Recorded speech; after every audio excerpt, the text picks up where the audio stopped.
April పత్రిక 9వ అధ్యాయం 16వ వచనం నుండి మనం ధ్యానించబోతున్నాం. ఏప్రిల్కి రాసిన 9వ అధ్యాయం 16వ వచనం నుండి చివరి వరకు మనం ధ్యానించబోతున్నాం. ఇక్కడ ఏప్రిల్ పత్రికలో మనం యేసయ్య మానవుడిగా ఎలా ఉన్నారు అనే దాన్ని మనం నేర్చుకున్నాము, మనం చూస్తున్నాం. ఈ 9వ అధ్యాయంలో మనం మంచి పాఠంలో నేర్చుకోబోతున్నాం. చదవండి 16వ వచనాన్ని మైక్లో చదవండి. మరణ శాసనం ఎక్కడ ఉందునో అక్కడ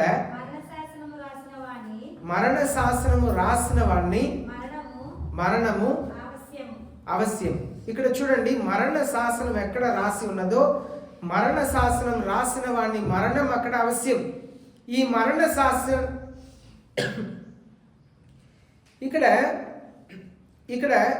మరణ శాసనం, పాపం చేసే వాళ్ళకు మరణం అనేది దేవుడు నియమించారు. కానీ మరణం దేవుడు తీసుకొచ్చింది కాదు, కానీ పాపం చేసే వాళ్ళు మరణిస్తారని దేవుడు చెప్పారు. ఇప్పుడు యేసయ్య వచ్చి మరణంని జయించాలి. మొన్న పాస్టర్ ఏదో వింటున్నారు, నేను దాన్ని ప్రత్యేకంగా వినలేదు, కానీ ఎప్పుడో నేను చదివింది మాత్రం నాకు గుర్తుంది. ఒక వ్యక్తి, ఒక చిన్న బాబు, శక్తి కలిగిన వారు ఎవరు అని చెప్పి ప్రయత్నం చేస్తున్నారంట. అప్పుడు సూర్యుడు చాలా శక్తి కలిగినది అని చెప్పి అనుకొని వెళ్ళి సూర్యుడిని అడిగితే, లేదు మేఘం నాకంటే శక్తి కలిగింది, అది నన్ను కప్పేస్తుంది అన్నారంట. మేఘంను వెళ్ళి అడిగితే, నువ్వే శక్తి కలిగిన వ్యక్తి అని అడిగితే, లేదు గాలి నన్ను కొట్టుకెళ్తుంది అంటే, గాలిని వెళ్ళి అడిగితే, నువ్వే శక్తి కలిగిన వ్యక్తి అంటే, లేదు నన్ను కొండలు ఆపేస్తుంది అంటే, కొండల్ని అడిగితే, నువ్వే శక్తి కలిగిన వ్యక్తి అంటే, లేదు మనుషులు నన్ను పగలగొడతాడు కనుక మనుషులు శక్తి కలిగిన వ్యక్తి అంటే, మనిషిని వెళ్ళి అడిగితే, లేదు నేను శక్తి కలిగిన వ్యక్తి కాదు, ఎందుకంటే నేను మరణిస్తాను అని చెప్పి, మరణమే శక్తి కలిగిందంటే మరణంని అడిగాడంట. మరణం నువ్వే శక్తి కలిగిన వ్యక్తి అంటే, లేదు నేను శక్తి కలిగిన వ్యక్తిని నేను అనుకున్నాను చాలా కాలం, కానీ ఒక వ్యక్తి 3 రోజు వాళ్ళని నేను జయించాను, 3వ రోజు ఆయన నన్ను గెలిచాడు కనుక ఆయనే శక్తి కలిగిన వ్యక్తి యేసయ్య అని చెప్పారంట. దానికి యేసుక్రీస్తు మరణంని జయించుటకే ఇక్కడ వచ్చారు. మరణంని జయించుటకు యేసయ్య వచ్చారు. మరణంని జయించి మనకు జీవంని ఇచ్చుటకు యేసయ్య వచ్చారు. ఇప్పుడు 17వ వచనం చదువుదాం. ఆ శాసనమును రాసిన వాడు మరణము పొందితేనే అది చెల్లును, అది రాసిన వాడు జీవించుచుండగా అది ఎప్పుడైనాను చెల్లునా? ఇందుచేత మొదటి నిబంధన కూడా రక్తము లేకుండా ప్రతిష్ఠింపబడలేదు. చూడండి, ఇది యేసయ్య వచ్చి మరణించుటకే వచ్చారు. యేసయ్య ఈ లోకంలో వచ్చి జన్మించారు. మనం సంతోషంగా క్రిస్మస్ పండుగను చేస్తున్నాం, కానీ ఎందుకు ఆయన వచ్చారు? మరణించుటకు వచ్చారు. ఇందు నిమిత్తం నేను బయలుదేరి వచ్చాను అని చెప్తున్నారు. మరణించుటకే, ప్రాణం విడిచుటకు, మీ కొరకు నా కొరకు ప్రాణం పెట్టి మిమ్మల్ని నన్ను రక్షించుటకు వచ్చారు. యేసయ్య వచ్చిన ఉద్దేశం భూమిలో ఉన్న వాళ్ళందరినీ కూడా పాపం నుండి రక్షించాలి. కానీ ఆ బహుమానమైన రక్షణనే ఎవరికి వాళ్ళు ఉచితంగా పొందుకోవాలి. కనుక యేసయ్య మనల్ని పాపం నుండి రక్షించుటకు వచ్చారు కనుక ఆయన మరణించవలసింది నిశ్చయం. ఆయన మరణించక ఉండలేదు కనుక మరణమునకే వచ్చారు. అలాగనే చూడండి 18వ వచనంలో మనం చదివాము, therefore even the first covenant was not inaugurated without blood. యేసయ్య రక్తం కార్చి మరణించారు కనుక మొదటి నిబంధనలో కూడా ఎలా ఉంది? పాప క్షమాపణ కొరకు రక్తం కార్చబడుతుంది. అదే అక్కడ సెలవించబడింది. ఇప్పుడు 19వ వచనం చదువుదాం. ధర్మశాస్త్ర ప్రకారము మోషే ప్రతి ఆజ్ఞను ప్రజలతో చెప్పిన తర్వాత ఆయన నీళ్లతోనూ రక్తవర్ణము గల గొర్రెబొచ్చుతోనూ హిస్సోపుతోనూ కోడెల యొక్కయు మేకల యొక్కయు రక్తమును తీసుకొని, దేవుడు మీ కొరకు విధించిన నిబంధన రక్తం ఇదే అని చెప్పుచు గ్రంథం మీదను ప్రజలందరి మీదను ప్రోక్షించను. ఇప్పుడు చూడండి, మోసే ఏం చేస్తారు? రక్తంని బలి ఇచ్చిన తర్వాత గొర్రెని మేకని గొర్రెని బలి ఇచ్చిన తర్వాత ఏం చేస్తారంటే ఆ రక్తంని నీళ్ళు కలిపి తీసి ప్రజల మీది గ్రంథం మీది దాన్ని జల్లుతారు. ఇది మీ కొరకు చిందించబడిన నిబంధన రక్తం, పాప క్షమాపణ రక్తం అని చెప్పి జల్లేవారు. 25వ వచనం చదువుతాం.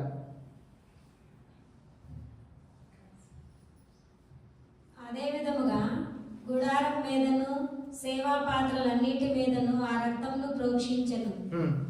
మరియు ధర్మశాస్త్ర ప్రకారము సమస్త వస్తువులను రక్తము చేత శుద్ధి చేయబడుననియు రక్తము చిందింపకుండా పాప క్షమాపణ కలుగదనియు సామాన్యంగా చెప్పవచ్చు. ఇక్కడ చూడండి, ఇలాగూ రక్తంని ప్రోక్షించారు, అలా జల్లుతారంట. ఇప్పుడు మనం చూస్తున్నాము, without shedding of blood there is no forgiveness. రక్తం చిందించబడకుండా పాప క్షమాపణ లేదు. అది పాత నిబంధనలో అలాగే కొత్త నిబంధనలో కూడా అలాగనే. కొత్త నిబంధనలో యేసయ్య ఒకవేళ రక్తం కార్చి మరణించకపోతే మనకు పాప క్షమాపణ లేదు. యేసయ్య మనకు పాప క్షమాపణను ఇచ్చుటకు వచ్చారు. యేసయ్య మన కొరకు సిలువలో రక్తంని కార్చి మరణించారు. ఒకవేళ యేసయ్య రక్తం కార్చి మరణించకపోతే మన పాపం నుండి విమోచన లేదు, మన పాపమునకు శిక్ష అలాగే ఉంటుంది. కానీ యేసయ్య రక్తం కార్చడం వలన మనకు పాపం నుండి విడుదలని యేసయ్య కలుగజేశారు. ఇది మనం నేర్చుకోవలసిన గొప్ప సత్యం. యేసయ్య రక్తం చిందించడం వలన మనకు గొప్ప రక్షణని కలుగజేశారు, విమోచనని కలుగజేశారు, పరలోక రాజ్యమునకు మార్గంని కలుగజేశారు. చూడండి, సరే మనం ముందు నేర్చుకుంటాం. 23వ వచనం. పరలోకమందున్న వాటిని పోలిన వస్తువులు ఇట్టి బలుల వలన శుద్ధి చేయబడవలసి ఉండెను గాని పరలోక సంబంధమైనది వీటికంటే శ్రేష్టమైన బలుల వలన శుద్ధి చేయబడవలసి ఉండెను. 24 కూడా చదవండి. అందువలన నిజమైన పరిశుద్ధ స్థలమును పోలి హస్తకృతమైన పరిశుద్ధ స్థలములలో క్రీస్తు ప్రవేశింపలేదు గాని ఇప్పుడు మన కొరకు దేవుని సముఖమందు కనబడటకు పరలోకమందు ప్రవేశించెను. ఇప్పుడు చూడండి, ఇక్కడ పరలోకంలో ముందుగానే యేసుక్రీస్తు అన్నిటిని ఏర్పాటు చేశారు. దానినే ఇక్కడ మోసేకి చెప్పి దాంట్లో ఉన్న అదే కాపీని ఇక్కడ అదే ప్రకారముగా ఇక్కడ భూమిలో చేయమన్నారు. ఇక్కడ చేయబడుతుందంతా కూడా యేసయ్య మానవులని క్షమించాలి, నేను యేసయ్య రక్తం చేత కడగబడి ఉండాలి. చూడండి, ప్రతిరోజు కూడా మనల్ని ఎలాగూ శుభ్రం చేసుకుంటున్నామో అలాగనే మనం కూడా మన ఆత్మని మనం ప్రక్షాళన చేయాలి. ఈరోజు ఆరాధన వాక్యంలో ప్రతి వారం కూడా మంచి వాక్య పాఠంని మనం నేర్చుకొని వస్తున్నాం. మనం క్రీస్తు స్వరూపంలో మార్చబడాలంటే ప్రతిరోజు మనల్ని ఎలా శుభ్రం చేసుకుంటున్నామో అలాగనే మన ఆత్మని శుభ్రం చేయాలి. మన ఆత్మలో యేసుక్రీస్తు జీవించాలని ఆశపడుతున్నారు. పరిశుద్ధ ఆత్మ దేవుడు మనల్ని ఆలయముగా చేసుకుంటున్నారు. ఇది కాదు ఆలయం, మనమే ఆలయం. మన ఆత్మ పరిశుద్ధ ఆత్మకు ఆలయం కనుక ఈ ఆలయంలో జీవించాలని ఆశపడుతున్నారు. కనుక మనం క్రీస్తు స్వరూపంని ధరించుకొనుటకు ఇష్టం కలిగిన దేవుని పిల్లలుగా ఉండాలి. ఇక్కడ without shedding of blood there is no forgiveness. Yesayya మిమ్మల్ని తన రక్తముతో కడిగారు.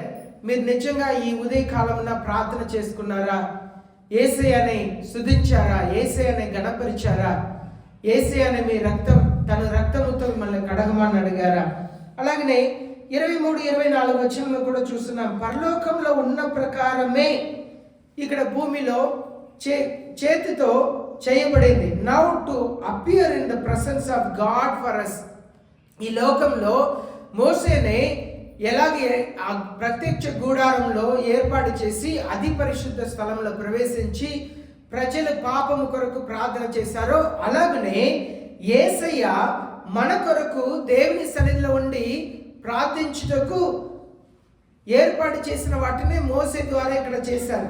అదే ఇక్కడ 24వ వచనంలో చూస్తున్నాము. 24వ వచనంలో, For Christ did not enter a holy place made with hands, a mere copy of the true one.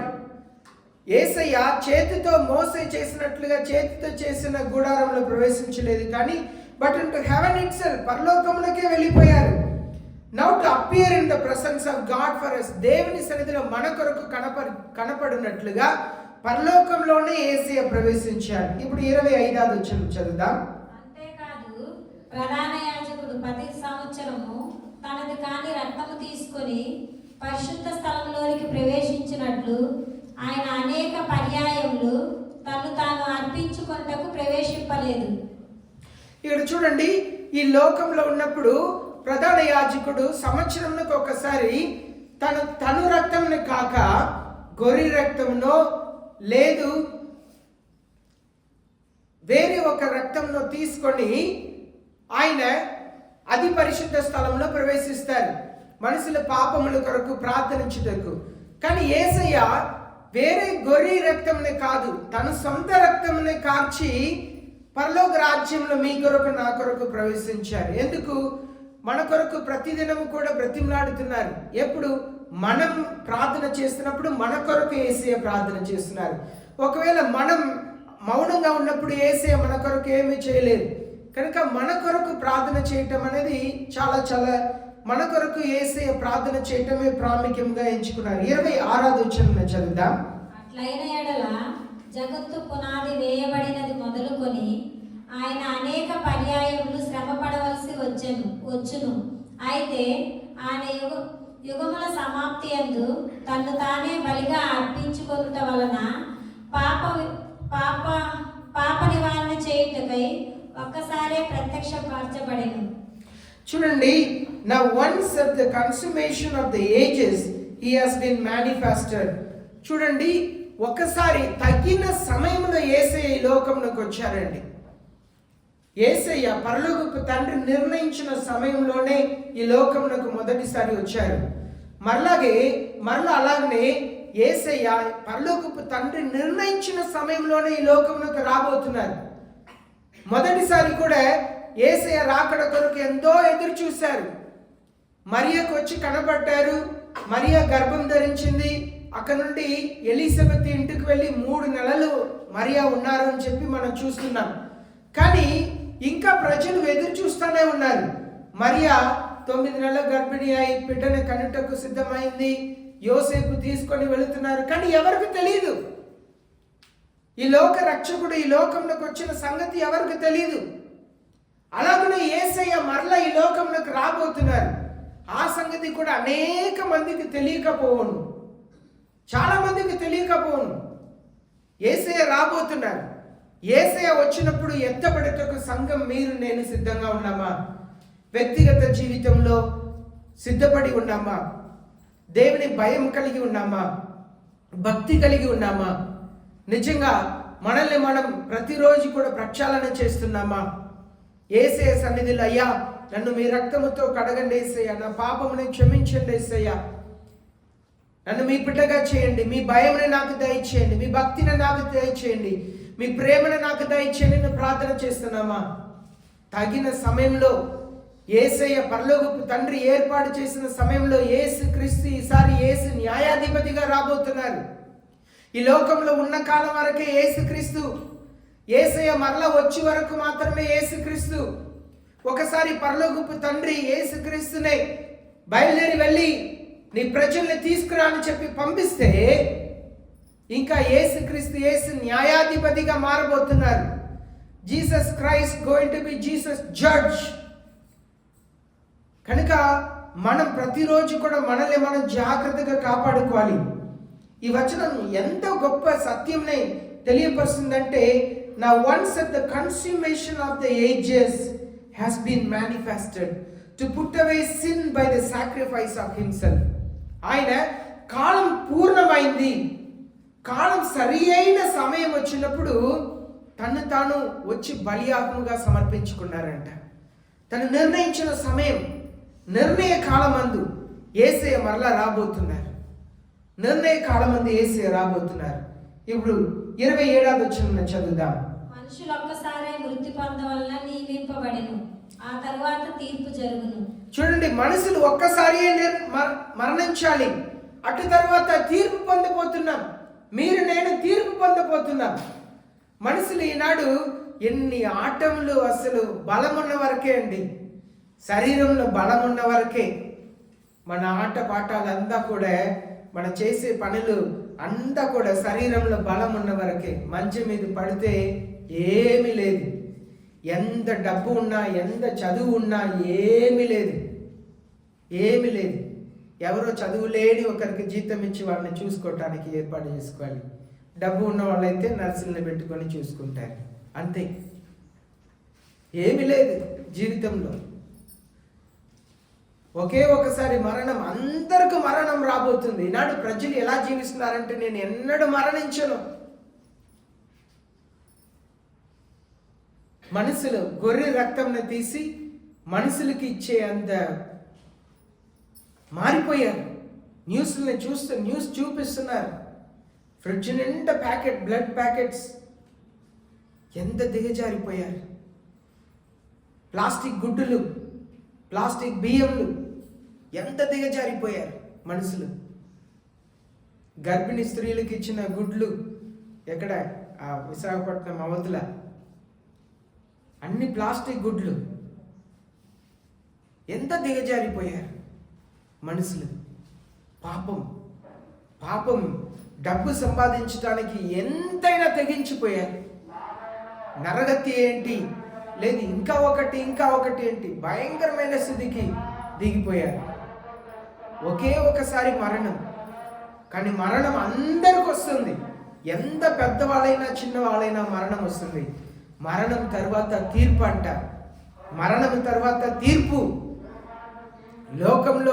ఈ లోకంలో తీర్పు సరిగా ఉండదు, కానీ పరలోకంలో ఖచ్చితంగా ఉండబోతుంది.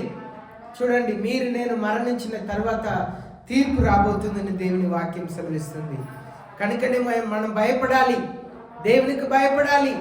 దేవుని ఎదుట మనం నిలబడబోతున్నాం. ఎప్పుడు ఎవరికి మరణం రాబోతుందో తెలియట్లేదు, ఎప్పుడు ఎవరికి మరణం రాబోతుందో తెలియట్లేదు, ఎప్పుడు ఎవరికి ఏం జరగబోతుందో తెలియట్లేదు. కనుక మనం భారంతో ప్రార్థన చేయాలి, దేవుని సన్నిధిలో ప్రార్థన చేయాలి. అయ్యా, నన్ను పరిశుద్ధపరచండి, పరిపూర్ణపరచండి.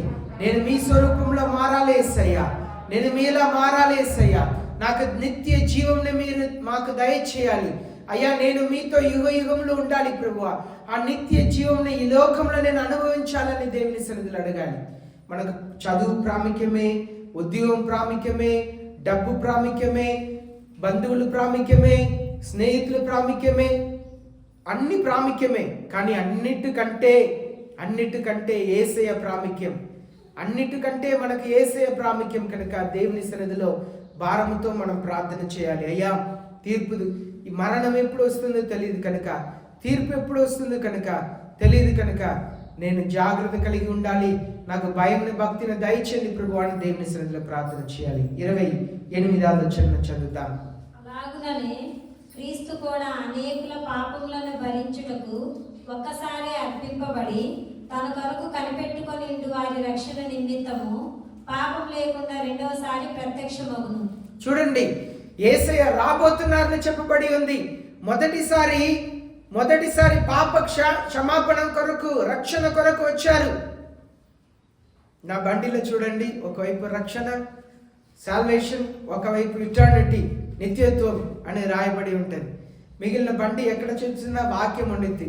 ఒకరోజు నేను బయట టిఫిన్ చేస్తున్నాను, ఇద్దరు నుంచొని చూసి నవ్వుతున్నారు. ఎందుకంటే హెల్ హ్యాస్ నో ఎగ్జిట్ అని చెప్పి నేను సైలెన్సర్లో రాశాను. నరకం ఒకసారి వెళ్తే తిరిగి వచ్చేది లేదు. దాన్ని ఇద్దరు చదువుకొని తింటా నవ్వుతున్నారు దాన్ని చూసి. ఎందుకంటే అది వాస్తవం. వాళ్ళు నవ్వుతున్న చూసిన వెంటనే నాకు అర్థమైపోయింది. ఎందుకంటే వాళ్ళు దాన్ని అర్థం చేసుకున్న వాళ్ళుగా ఉన్నారు. నరకం ఒకసారి వెళ్ళామంటే, ఇప్పుడు నరకం వెళ్తే తిరిగి వెళ్ళటానికి లేదు. ఒకసారి నరకం లోపల ప్రవేశించిన వారు తిరిగి బయట రావటానికి లేదు.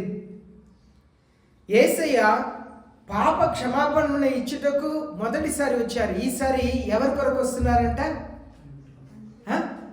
ఎవరు ఆయన కొరకు కనిపెట్టి ఉన్నారో కదా, కనిపెట్టి ఉన్నారో వాళ్ళ కొరకు వస్తున్నారంట. మీరు నేను కనిపెట్టి ఉన్నామా? యేసయ్య రాకడ కొరకు కనిపెట్టి ఉన్నామా? ఈ రోజు వస్తే ఏమవుతాం? ఈరోజు వస్తే ఏమవుతామండి? ఏసేతో పాటు వెళ్తామా? కనిపెట్టుకొని ఉన్నారు. కనిపెట్టుకొని ఉండేవారి కొరకు యేసే వస్తున్నారు. కనిపెట్టుకొని ఉండేవారి కొరకు యేసే వస్తున్నారు. వేచి ఉన్నామా? మోకరిస్తాం, ప్రార్థన చేస్తాం. ప్రియమైన దేవుని జనమా, యేసయ్య రాబోతున్నారు. ఎన్నోసారి మరలా సత్యంను వింటానే ఉన్నాం. ఎన్నోసారి సత్యంను వింటున్నాం. కానీ సత్యంను వింటున్నాము, కానీ మనం నమ్మట్లేదు, మనం విశ్వసించట్లేదు. దేవుని పిల్లలే ఈనాడు సిద్ధంగా లేరు. మనస్సాక్షి లేదు. ఈనాడు మనస్సాక్షి చచ్చిన రీతిలో జీవిస్తున్నారు. మనస్సాక్షి చాలా మందికి చచ్చిపోయింది. మనస్సాక్షి పని చేయట్లేదు. నిజంగా మనస్సాక్షి పని చేయట్లేదు. నేను ఎన్నో ఉదాహరణలు చెప్పవచ్చు. నేను ఉదాహరణలు చెప్తే అది విమర్శించినట్లుగా ఉంటుంది. విమర్శన కాదు, నిజం. మనస్సాక్షి చచ్చిపోయింది కనుక మనం యేసయ్య కొరకు ఎదురు చూసే వాళ్ళ కొరకే వస్తున్నారు. నువ్వు ఎదురు చూస్తుంటే నీ కొరకు వస్తున్నారు. నిజంగా నువ్వు ఎదురు చూస్తున్నావా? యేసయ్య మీ రాకడ కొరకు నేను ఎదురు చూస్తున్నాను. యేసయ్య అదే ప్రార్థన చేయమన్నారు. పరలోకపు తండ్రి, మీ చిత్తం నెరవేరును గాక, మీ రాజ్యం వచ్చును గాక అని ప్రార్థన చేయమన్నారు. ఎవరు యేసయ్య కొరకు ఎదురు చూస్తున్నారో వారు మాత్రమే మీ రాజ్యం వచ్చును గాక అని ప్రార్థన చేస్తారు. యేసయ్య కంటే మనం ప్రేమ కలిగిన వారా? లేదండి. మనం ప్రార్థన చేస్తాం, ఎవరికి వాళ్ళు ప్రార్థన చేస్తాం, ఎవరికి వాళ్ళు. ప్రేమైన దేవుని జనమా, మన సంఘంలో ఎక్కువ వ్యక్తిగతంగా ప్రార్థన చేయమని చెప్పడానికి కారణం, తీర్పు వ్యక్తిగతమైనది. సేవకుడు నేను మిమ్మల్ని పరలోక రాజ్యం తీసుకెళ్ళలేను, నేను వ్యక్తిగతంగా పరిశుద్ధంగా ఉంటేనే నేను పరలోకి వెళ్తాను, మీరు వ్యక్తిగతంగా పరిశుద్ధంగా ఉంటేనే మీరు పరలోకి వెళ్తారు. వ్యక్తిగతమైనది, రక్షణ వ్యక్తిగతమైనది. ఎవరిని రక్షించలేము కనుక వ్యక్తిగతంగా ప్రార్థన చేయండి. దానికే ఎక్కువ వ్యక్తిగత ప్రార్థనకు అవకాశం ఇస్తున్నాం. సంఘంలో వ్యక్తిగత ప్రార్థనకి దానికి అవకాశం ఇస్తున్నాం. హల్లెలూయా, స్తోత్రం స్తోత్రం స్తోత్రం. ఎవరికి వారు ప్రార్థన చేసుకోండి. ఎదురు చూసిన వారి కొరకు యేసయ్య వస్తున్నారు. నువ్వు ఎదురు చూస్తుంటే నీ కొరకు యేసయ్య రాబోతున్నారు. హల్లెలూయా హల్లెలూయా, స్తోత్రం స్తోత్రం. అందరు లేచి నిలబడి నోరు తెరచి ప్రార్థన చేస్తాం. యేసయ్యా, మీ కొరకు ఎదురు చూసి ఉండే కృపను నాకు దయచేయండి ప్రభువా. అయ్యా, మీ కొరకు నేను ఎదురు చూసి జీవించాలి ప్రభువా. కొంచెం కాలం మాత్రమే, ఈ కొంచెం కాలం అయ్యా యేసయ్య, మీ కొరకు భయముతో భక్తితో జీవించే కృపను దయచేయండి ప్రభువా అని అడుగుదాం. అయ్యా, మీ కొరకు భయముతో భక్తితో జీవించే కృపనే మాకు దయచేయండి ప్రభువా. దేవుని సన్నిధిలో అడుగుదాం. ఎవరికి వారు దేవుని సన్నిధిలో అడుగుదాం. అయ్యా, భయముతో భక్తితో ప్రార్థన చేయండి. భయముతో భక్తితో ప్రార్థన చేయాలి. అయ్యా, హల్లెలూయా.